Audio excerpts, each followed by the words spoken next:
Hello everyone, welcome back to my channel. সবাই কেমন আছেন? আশা করি আল্লাহর রহমতে যে যেখানে আছেন সবাই অনেক ভালো আছেন, আমিও ভালো আছি। তো আজকের রেসিপি হলো কাঁচা আমের শরবত, স্বাস্থ্যকরভাবে তৈরি করা গ্রিন ম্যাঙ্গোর জুস। তো এটা হচ্ছে আজকে একটা শরবত করব, যেমন টেস্ট তেমনই পুষ্টিগুণে ভরপুর। অল্প কিছু উপকরণ দিয়ে বানাবো শরবতটা। যারা ওজন কমাতে বা শরীরের মেদ কমাতে চান, ঝরাতে চান, তাদের জন্য এটি হবে আদর্শ শরবত। চলুন দেখাই কীভাবে স্বাস্থ্যকরভাবে তৈরি করবেন কাঁচা আমের শরবত। তো চলুন আমার চ্যানেলে সবাই চলে যায়, দেখে আসি এক পলকে কীভাবে তৈরি করব কাঁচা আমের শরবত। চলুন। তো আমরা আসল প্রণালীতে চলে আসলাম। এখন একটা আমের শরবত করার জন্য প্রথমেই যেটা লাগবে সেটা হলো কাঁচা আম, সবুজ সতেজ কাঁচা আম নেবেন, হোক মিষ্টি বা টক আমি বেশি টেস্টি হয়ে থাকে। 3টা আম খোসা ছড়িয়ে ছোটো টুকরো করে নেব আমি। এখন আপনারা চাইলে কম বেশি করতে পারেন। তো আমি আমগুলোকে একদম ছোটো টুকরো করে নিয়েছি, দেখতেই পাচ্ছেন। আর মধ্যে যে আটিটা ছিল নরম আটি, এটা ফেলে দিয়েছি। ছোট টুকরো করলে ব্লেন্ড করতে মানে সুবিধা হবে। আমি এখানে 3 গ্লাস শরবত করব। ব্লেন্ডারে এখন এই টুকরোগুলো আমি নেব। ব্লেন্ডারে যে জারটা আছে, জারে আমি এখন আমগুলো ঢেলে নেব।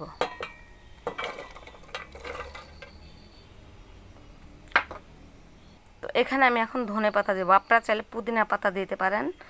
পুদিনা পাতা শরীরকে চাঙ্গা করে তোলে, আর শরবতের টেস্ট অনেক বাড়িয়ে দেয়। আমি এখানে আমার হাতের কাছে পুদিনা পাতাটা নেই, সেই জন্য আমি এখানে ধনে পাতাটা ইউজ করছি। এটা হাফ কাপ দিচ্ছি আমি। ধনে পাতাটাও অনেক সুন্দর ফ্লেভার আসবে, কারণ পুদিনা পাতার এখন সময় না। পুদিনা পাতাটা আমার গাছ মারা গিয়েছে, আমি পুদিনা পাতাটা দিতে পারলাম না, তো সেজন্য ধনে পাতাটা আমি ইউজ করলাম। এখন আমি কাঁচামরিচ দিয়ে দেবো। আপনারা ঝাল যে যেমন খান সেই অনুযায়ী কাঁচামরিচটা দেবেন। তো আমি একটু ভেঙে দিচ্ছি, এটা ব্লেন্ড করতে সুবিধা হবে। আমি ছোট ছোট 2টা নিয়েছি আর বড় 2টা নিয়েছি।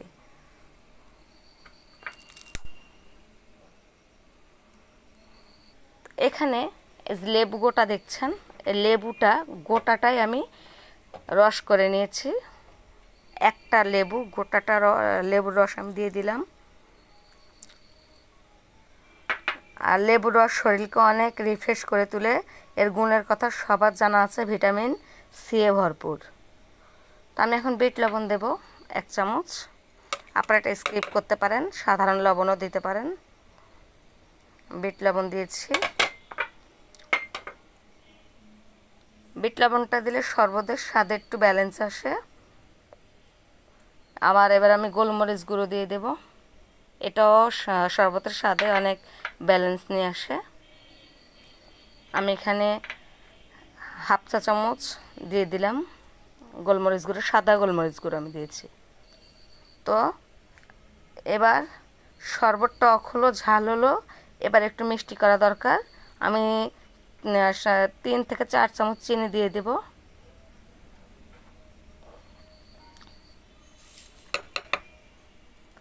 তো এবার আমি লবণ দিয়ে দেব পরিমাণ মতো, একটু যে সাধারণ লবণটা। আপনারা চাইলে শুধু লবণও দিতে পারেন বিট লবণ না দিয়ে, আবার বিট লবণ দিয়ে শুধু লবণ না দিলেও হবে, কোনো সমস্যা নেই। এবার আমি পানি দেব একটু। আপনারা কিন্তু ফ্রিজের পানি দিবেন, আবার সাধারণ পানি দিয়েও করতে পারেন, কিন্তু আপনারা আইস বার কিংবা বরফ কোনোটা এই ব্লেন্ডারের ভিতরে দিবেন না। পরে আপনারা গ্লাসে আইস বার দিয়ে খেতে পারেন, কিন্তু আমি এখন ঠান্ডা ফ্রিজের পানি দিয়ে দেব। যেহেতু আমি বলেছি এখানে আমি 3 গ্লাস করব শরবত, যে এই গ্লাসের 3 গ্লাস করব আমি শরবত। তো 3 গ্লাস আমি এখানে ফুল পানি দেব না, হালকা পানি দেব, তা নাহলে ব্লেন্ড করতে প্রবলেম হয়ে যাবে। তো সেই জন্য আমি হালকা পানি দিয়ে ব্লেন্ড করে নেব, তাহলে ব্লেন্ড করতে সুবিধা হবে। মানে পানি অল্প দেব, আর সব পানি একত্রে দেব না, অল্প পানি দেব। ব্লেন্ড তাছাড়া ভালো করে হবে না, পরে আমি পানি দিয়ে দেব। তবে এটা কিন্তু ছেঁকে নেবেন না। আপনারা যখন ব্লেন্ড করবেন, শরবতটা তৈরি করবেন, তখন কিন্তু আপনারা ছেঁকে নেবেন না। ছেঁকে নিলে পুষ্টিগুণ সব কিছু নষ্ট হয়ে যাবে, আর অনেকে কিন্তু সেদ্ধ করে শরবত করেন, এটাতে পুষ্টিগুণ নষ্ট হয়ে যায়, টেস্ট হয় ঠিকই কিন্তু পুষ্টিগুণটা নষ্ট হয়ে যায়। তো আপনারা কেউ আম সেদ্ধ করে নেবেন না, এভাবে কাঁচা আমের শরবত করবেন, এটা অনেক স্বাস্থ্যসম্মত, অনেক ভালো। এভাবে আপনারা খাবেন। পরের গ্লাসে আপনারা আইস বাদ দিয়ে খেতে পারেন। শরবত বানিয়ে রেখে দিবেন না, মানে শরবত বানিয়ে রেখে দিবেন না, তাহলে কিন্তু কালো হয়ে যাবে শরবত। তো যখন বানাবেন 2 মিনিটের ভিতরে খেয়ে ফেলবেন শরবতটাকে। তো এখন আমি পানি দিয়ে দেবো হালকা একটু ব্লেন্ড করার জন্য। তো আমি এখানে কিন্তু এখন পানি দিয়ে দেব, ঠান্ডা পানি এটা। আমি এই গ্লাসের 1 গ্লাস দিয়ে দিয়েছি, দেখতেই পাচ্ছেন। এখন আমি ব্লেন্ড করব, পরে আমি ব্লেন্ড করার পরে পানি দেব। তো আমি এক ব্লেন্ডার জারে বসিয়ে দিয়েছি।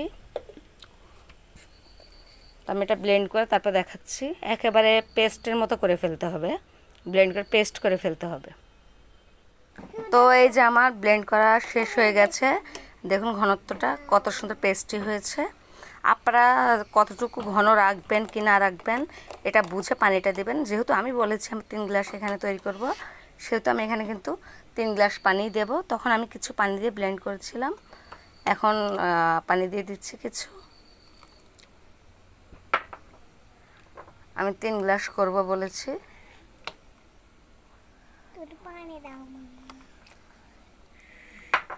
আমার ছোট বেবি বসে আছে, কিন্তু সে তো খেতে পারবে না এটা, কারণ ঝাল ঝাল। এটা আমি এখন মিক্স করে নিচ্ছি, মিক্স করে আমি সার্ভিং গ্লাসে ঢেলে নেব। তো তৈরি হয়ে গেল আমার দুর্দান্ত স্বাদের সুন্দর আমের রেসিপি, আমের শরবতের রেসিপিটা। যদি আপনাদের কাছে ভালো লেগে থাকে অবশ্যই লাইক কমেন্ট করে দেবেন, পাশে থাকা বেল আইকনটি ক্লিক করে রাখবেন, আর নতুন নতুন রান্না পেতে নোটিফিকেশনটি অন করে রাখবেন। তো আমার রান্নাটা যদি আমার শরবতটি ভালো লেগে থাকে অবশ্যই লাইক কমেন্ট করে জানিয়ে দেবেন কেমন লেগেছে।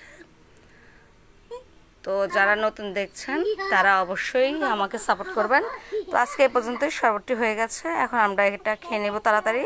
আর যদি দেরি করে খাই তাহলে কিন্তু কালো হয়ে যাবে, তখন খেতে টেস্ট লাগবে না। আপনারা কেউ রেখে খাবেন না, তাহলে কিন্তু কালো হয়ে যাবে। বানিয়ে তাড়াতাড়ি সঙ্গে সঙ্গে খেয়ে ফেলবেন। তো এই পর্যন্ত সবাই অনেক ভালো থাকবেন, আল্লাহ হাফেজ।